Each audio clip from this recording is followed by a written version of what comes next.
I'm Oliver Wakeman, and I'm here to talk to you today about my new record, Anam Cara.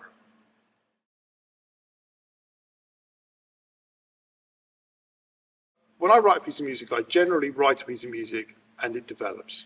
And I find bits that work, bits that don't work, and I slowly adjust it and change it. And it's like, I always describe somebody who doesn't understand about songwriting, that songwriting is it's a craft. It's a bit like somebody that can carve an owl out of wood.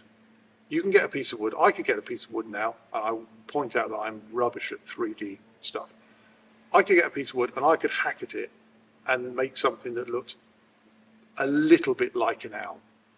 But it takes a real person that understands wood carving to actually craft it to a way that it looks like an owl in 3 dimensions, and it's very obviously an owl rather than me saying, it's an owl, can't you tell?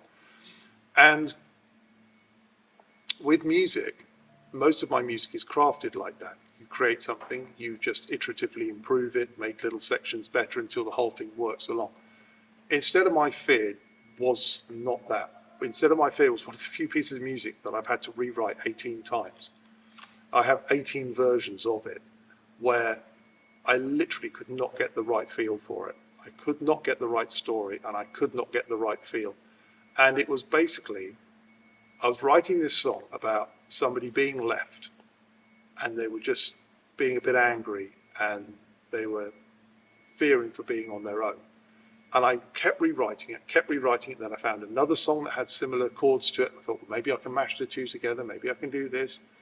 And then I didn't like the instrumentation, and I gave up on it 4 times. It didn't end up on the album 4 times.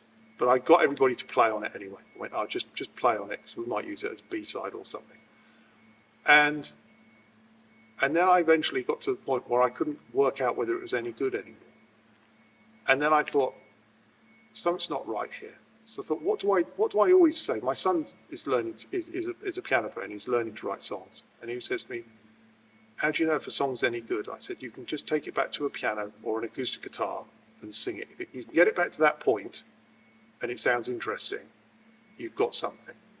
And I thought, well, instead of preaching all the time to him, do the same thing.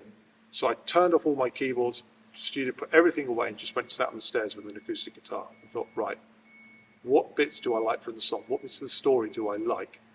And I decided it was better to write it from the point of view of a woman who's going through a breakup, because Hayley's singing it, so it has to come from a woman's point of view. And how, rather than seeing somebody cheating on her as a thing that actually impacts her ability and affects her confidence and drags her down, she takes that as an opportunity to say, you know, I'm going to be my own person, and I'm not going to live with the fear of being on my own.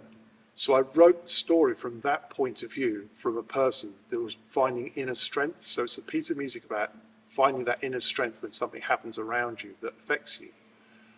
And once I got that idea, everything else came into play. I remember a time when I was gone through a similar thing, and it was like I went and played with a blues band. I remember that feeling of freedom of playing with the band, and it was about that. What do you find in your life that you used to find your strength to rebuild your own identity from when you've come out of something where it's more than one person?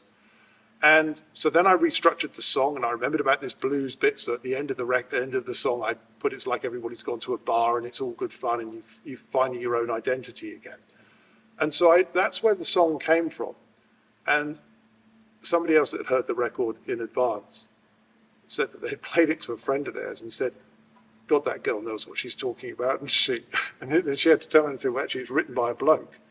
And it was a really weird thing, because it's not actually, like a lot of the songs on the record, it's not about an individual or a particular person. It's about an emotive feeling or a situation and what you do to find strength in, you know, your own ability to deal with it.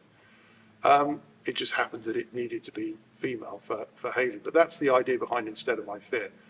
And it's took me a bit of time to warm to it, but it got to the point where I sent it to Carl and I said, look, I'm not sure whether this is even any good.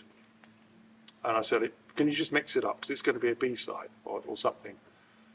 And he wrote back to me and he said, what are you talking about? He said, that's great. It's got energy, it's upbeat, it's really, I said, well, really? He said, yeah. He said, that's the one I've almost enjoyed the most. And it's really weird how that element of crafting can turn into something that's actually really good. And you'll hear this from musicians all the time. People that have the hit singles, it was just a throwaway track.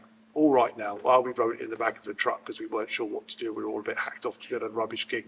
Sometimes in a musician, you don't even see the bits because they're such hard work to get, or they're throwaway.